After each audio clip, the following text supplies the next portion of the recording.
Cette étrange créature porte le doux surnom de Predator, un gros méchant qui menace le monde. Heureusement, face à lui, Robocop va faire le ménage. Une histoire qui vous rappelle un certain long métrage hollywoodien, sauf que cette fois le réalisateur est lyonnais. Mike, rapproche-toi un peu. Et action! Julien Dumont est un fan du super flic métallique. Avec une bande de copains, il refait sa version à lui.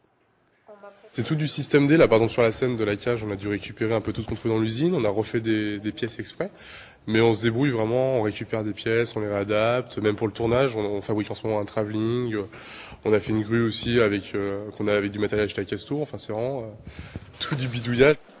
Bricolé mais aussi très proche de la réalité grâce à Sandrine, l'actrice qui se cache sous le casque de Robocop est aussi une grande collectionneuse. Elle a récupéré beaucoup d'éléments du costume réel de son héros. Je suis en relation continuellement avec les studios, donc Alvarez, Robotine et tous ces gens-là.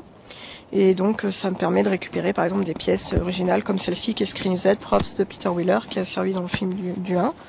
Et puis j'ai un costume donc on monte en 30 minutes environ, qui fait 22 kilos.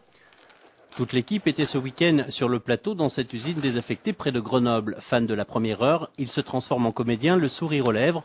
Robocop est pour un film culte, quelles que soient les contraintes.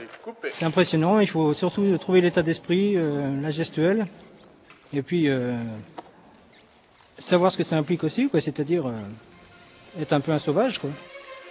Le film devait faire 5 minutes, il atteindra finalement 1h10. La bande-annonce est déjà en ligne, l'effet buzz en route et le réalisateur plein d'espoir. Le film est attendu par pas mal de fans aux États-Unis et au Japon. Et dans l'idéal, oui, ce serait d'être vu par un producteur et puis faire d'autres projets par la suite. Robocop versus Predator, rendez-vous en novembre sur Internet.